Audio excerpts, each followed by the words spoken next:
Greetings, BookTube. This is ML Clark coming to you with Better Worlds Theory YouTube edition.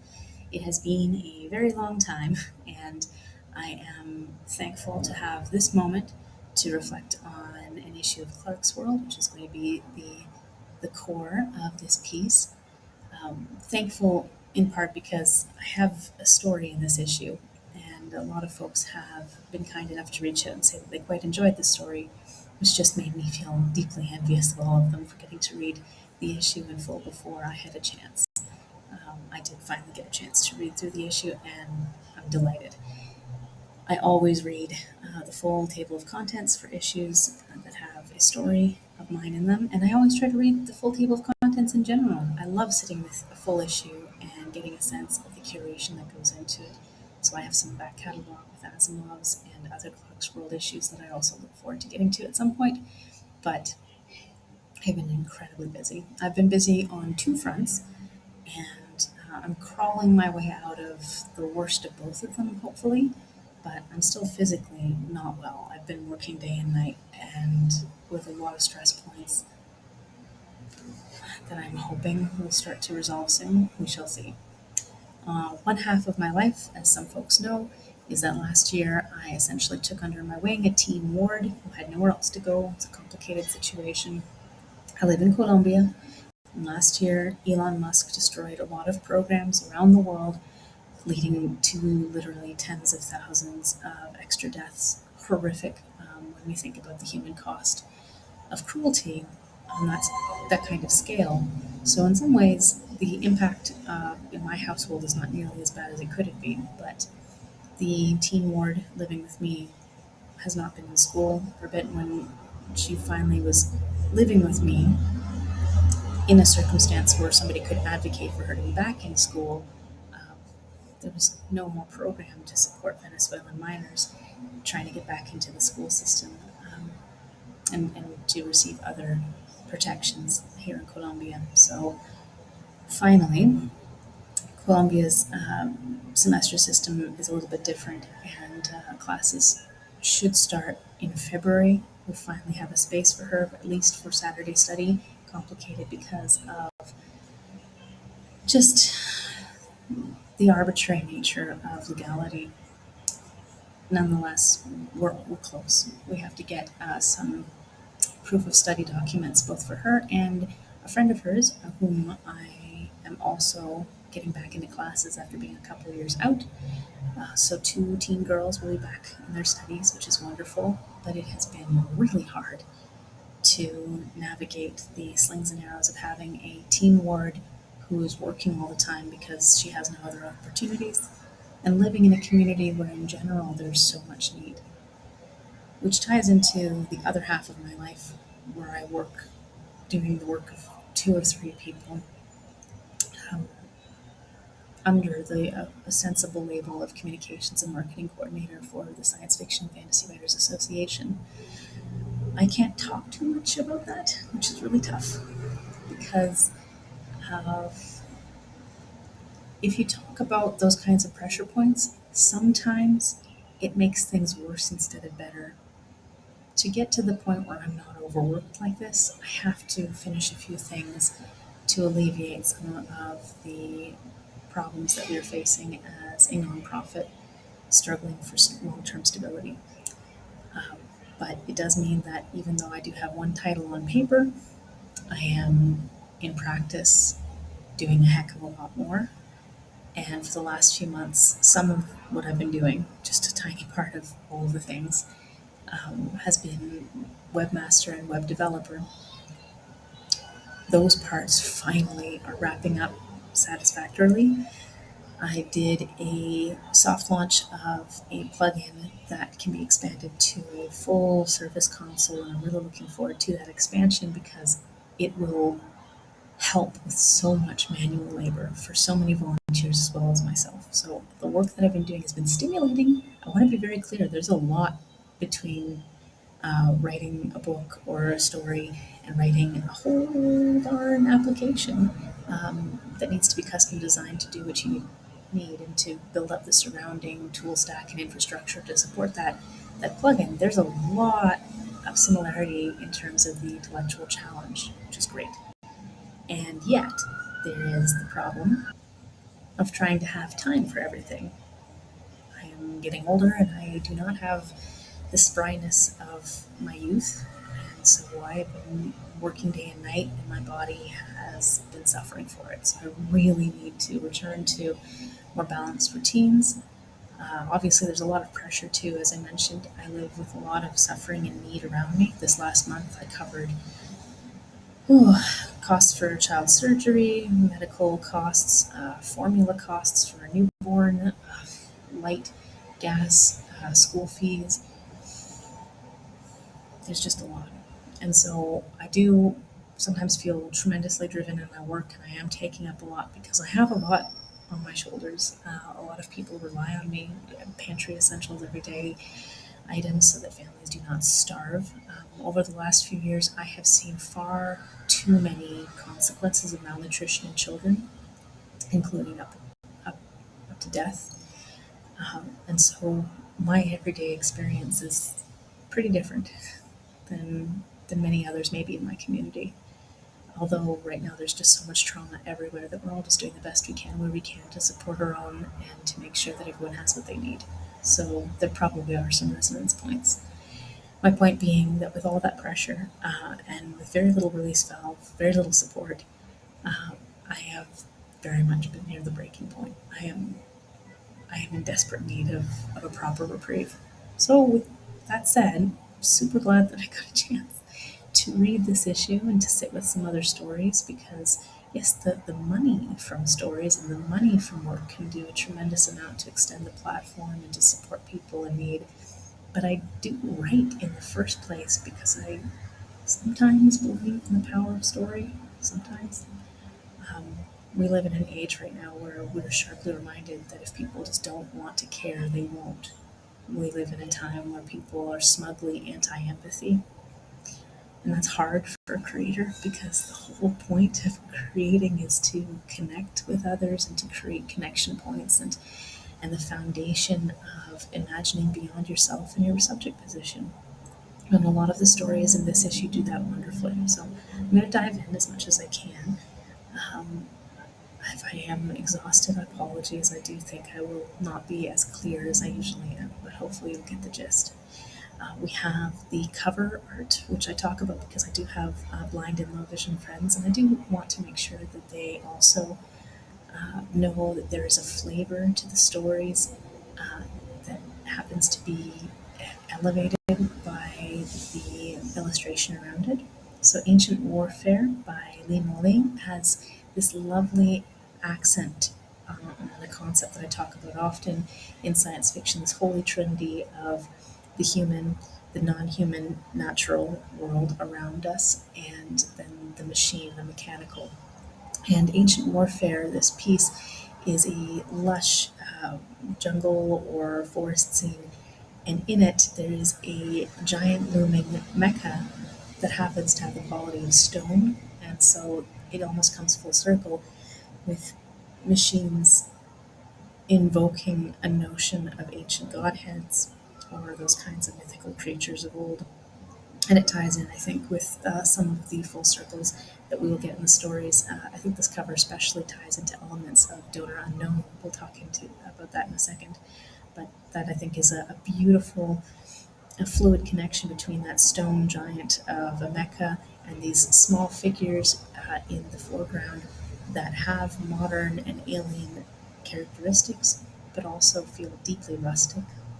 If you're just seeing out of the corner of your eye, you could imagine of just a regular farm scene in some ways. Beautiful field, peaceful, serene existence. And of course, Ancient Warfare, there is a mechanical military component to that, but it also blends in pretty well with the surroundings. So deeply evocative and a very fluid feel to things, the blending of the mechanical and the natural, which ties in really well for our stories. So my reading order just happens to be based on screen size. So depending on your screen size, you'll get something as a full column or two columns, and you can alternate. But the stars you can't see by looking directly by Samantha Murray. This is a second-person story, and second-person stories often work if you have a video game setting. Or in this case, when you truly want to highlight the notion of embodying someone else's point of view, which ties in very much to the pregnancy themes in the story. So I do think the second person point of view is well suited to the structure here. We have something that feels supernatural, maybe a little bit speculative in a soft way. There is a hard sci-fi component, but it is treated as a sort of secondary element. It's more of a musing and reflective piece. You have this main character who wants to get pregnant. She's, yeah, I think so. They are definitely with. You have this point of view character who wants to get pregnant and is with a partner, Vin, who has been so important to them for many years.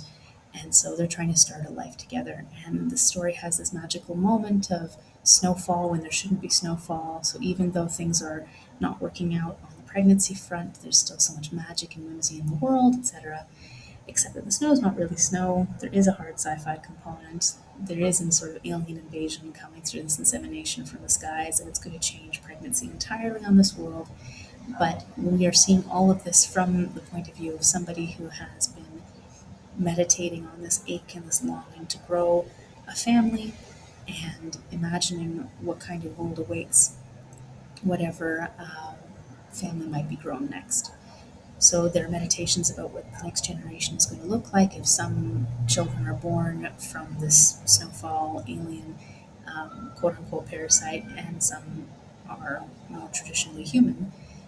And the relationship between our protagonist and Vin is going to change, but as part of a deeper tapestry of wonder and longing that tends to be the core of the story.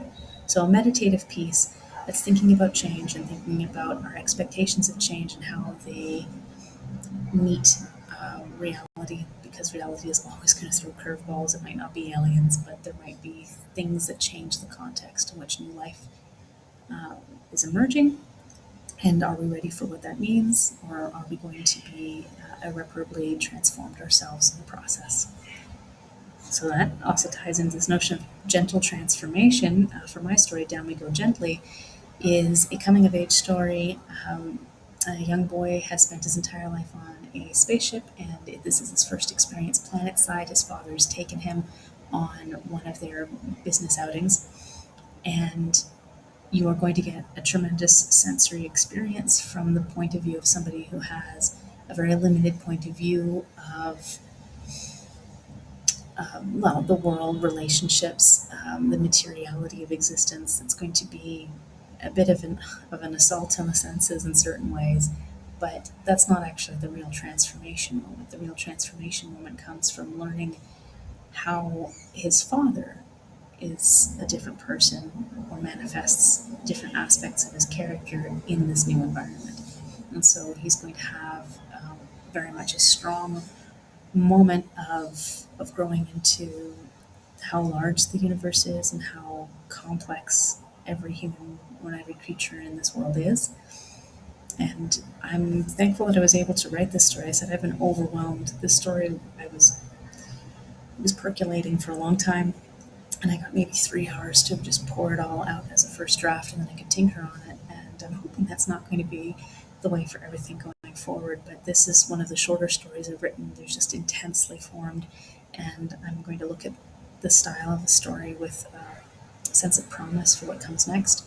Last year I had another story in Clarkesworld that took a couple of years to get right in any form. I was really struggling with it, and I always am struggling when I'm on the cusp of changing my way of thinking about things. So last year, Planet Full of Sorrows was very much me trying to process and grieve through a lot of what's wrong with our world. And then this seems to be maybe the beginning of another step. In the middle of that, I also had a piece in Analog, which is a lot of fun and is definitely informing aspects of the novel that I am trying to find time to write. But in the meantime, I'm really thankful that folks enjoyed Down We Go Gently, and I think it's terrifically situated in this issue because there are a lot of pieces that I think can be read in conjunction with it to deepen our reflection on certain themes. Donor Unknown, as I mentioned, I think has the strongest thematic connection to the cover in some ways. because this story by Nika Murphy, it's not the first one with this character concept. Ori is our sort of point of view, but Ori's not just Ori. Ori is an android that has an info spirit of a human being, Olia. And there's another story, you can read it on Clarkesworld, that includes these characters, or one character. Olia's kind of a memory facade. It's a really interesting exploration of android consciousness that includes an incorporated sort of singularity consciousness for a human. And here, that notion of generational legacy and memory is extremely important because it is held up against a lot of histories, real histories, and mythologies within Jewish culture. And so we have a story that involves trying to track down a painting. This is a far-flung future, but a painting from Shoah, when a horrific number everything I say about Shoah is going to be obviously an understatement. So it's not just the loss of life, although that is staggering and horrific unto itself, but the number of objects that were robbed from people, just stolen and carried through in other family lineages, and which had stories built around them that did not allow them to be part of any healing process, any kind of repatriation, return. For other reasons, other families creating their own rationalizations for keeping these objects. That is a huge component in this story, and the notion of what it means to carry something down the generations, whether it's a memory of past guilt or whether it's a memory of ongoing need for reclamation and recovery and maybe even vengeance. And having all that play out with our Ori character means that we also get to integrate the notion of the golem. So the golem being, before we had androids, we had this very strong mythological construct that was a created being to serve man. And so Ori is a really wonderful subject position to be able to hold in tension many different ways of thinking about generational trauma and obligation and servitude, both across the mythological dimension and in the scientific realm, science fictional realm. So a really good point of view character for this kind of story and this kind of exploration. The next piece is by James Patrick Kelly, and it's also an exploration of a new world, kind of, sort of. But Je ne regrette rien is a story that is following, ostensibly, a professor's visit to to a slightly different cultural context, and so it's an academic visit. It is a professional work trip, and there are expectations built into what that's going to mean. You've got this professor character arriving in China, and there he's greeted by and supported by Rien, this android robot that is supposed to be supporting and helping, but this is a very advanced robot, so he's curious about it as well. But there is a certain comfortable expectation set for these kinds of stories when you have a character visiting another part of the world. And I just think that James Patrick Kelly has done such a clever job of subverting some of them, because the real story is not actually about the professor's trip and cultural awakening. It's about the cultural awakening of his robotic assistant, and I do not want to give too much away because it's quite satisfying. We go through, it's a longer story, and it is going through the regular beats of this sort of academic work visit with this associate who's helping. And then as the story progresses, you realize the person who's really having this worldly encounter and this deeper cultural awakening is the Niren with us. I also want to say there's just some deft master strokes in terms of the prose here. One example is it can sometimes be very difficult for writers who are incorporating different worldly contexts into English literature, English language literature, to figure out how to integrate all of the different language.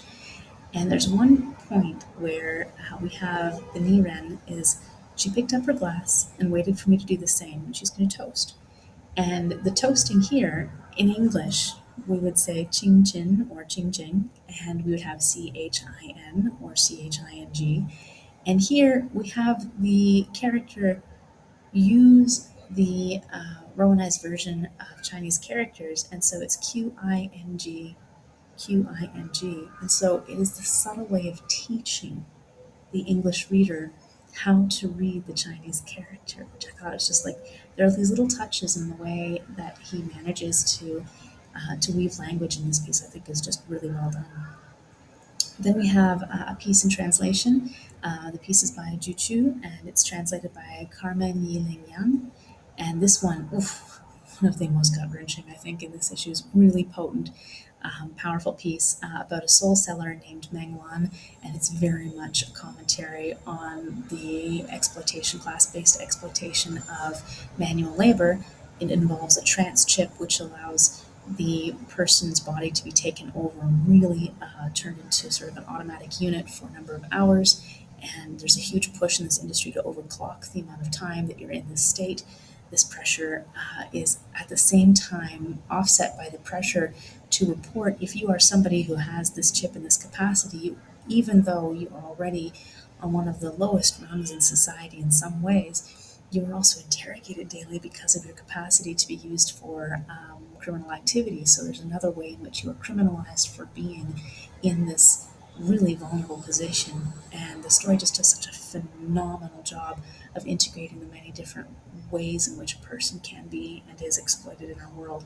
So I truly love this story. Tomorrow's Beautiful Dream by Juchu. Did I say the story name of the last one? Yes, I did. Okay, just making sure I am not forgetting. The next one, I honestly think Anselma's story, A.W. Prihandita, The Desolate Order of the Head in the Water, definitely the companion read for my story. Read this one, it's so good. So this boy has survived a sort of singularity event that in which artificial intelligence has definitely taken over and wiped out half of humanity to cut down on the possible resource competition of human beings with its own needs, and has put the rest of humanity into a kind of subservient space. So there's so much all throughout this issue. You have this blending, just like with the cover art, of the machine and the natural, and this notion of becoming automated or having these blendings of the human and the automated in oneself.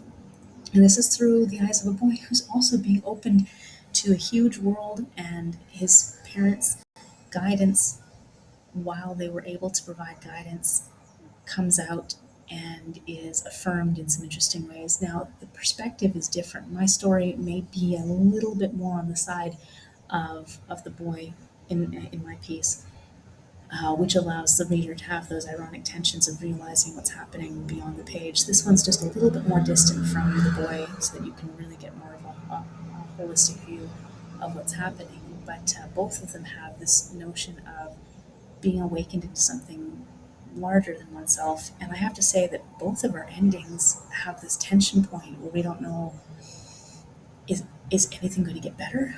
Or is it just being awakened to a larger world with no hope of fixing things or changing things? So I think the ending points are just, and that point of view character, the two stories balance really well. And I absolutely adored this one. So I definitely enjoyed The Desolate Order of the Head in the Water, and hope you do too. Space is Deep, also, final short story in this collection by Seth Chambers. Oh, so good. So good. This is a story about a person who, from circumstance such as the class component as well, is also flung into a different kind of labor. This is away from Earth, out in space. He has two wives, and it's the future, you know. So he's on the station and he's starting to notice that his body is changing. And I can't fully tell how much there's this. Is it actually happening? Is it something fantastical?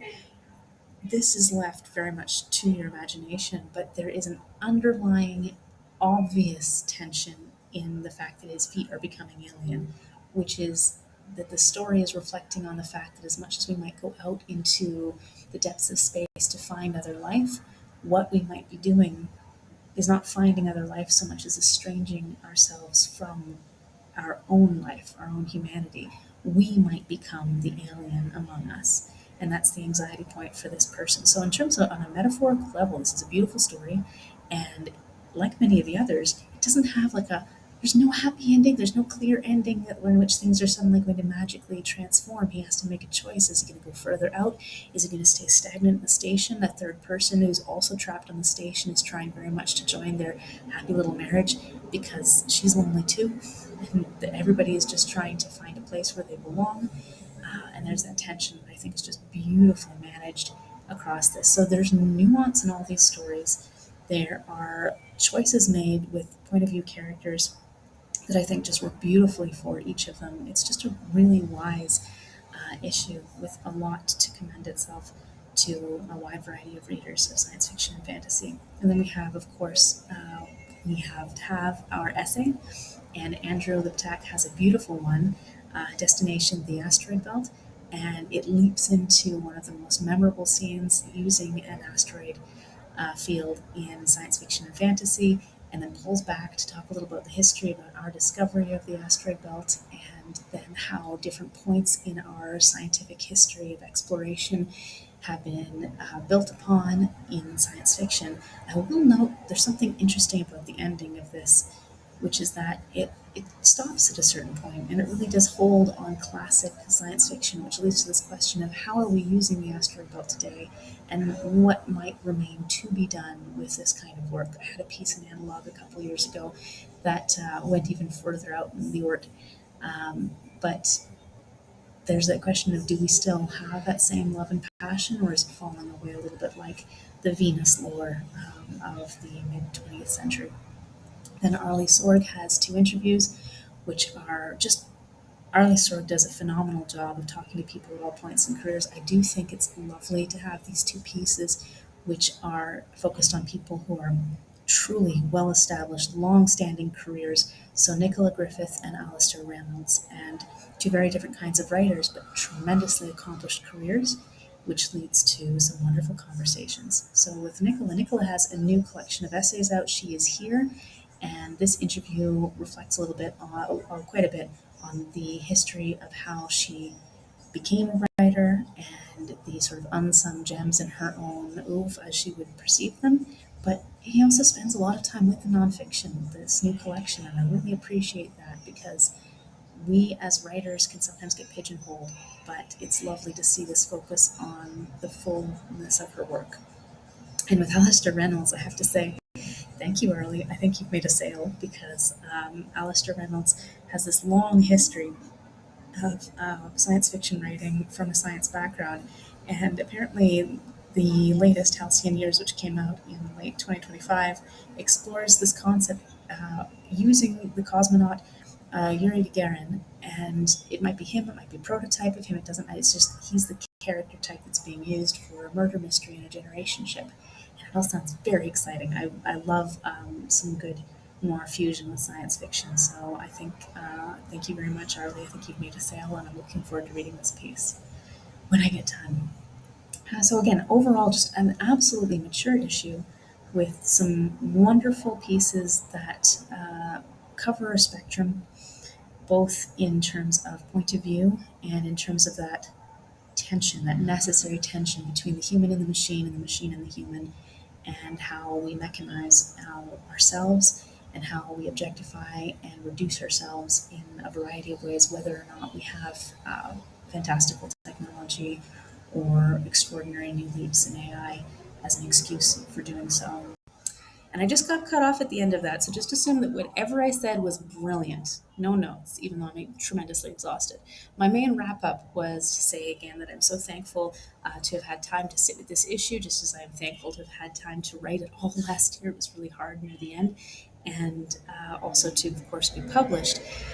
And that ties into the bigger note because, yes, I am tremendously overworked, and I'm hoping that once the kids are in school, the teen in my care and her friend, I'll be able to breathe a little bit easier.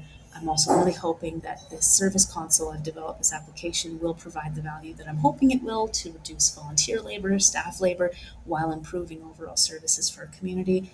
The bigger point is a point that I definitely have become more attuned with over the years here, which is that all of the work that we do as creators is tremendously privileged in an important way.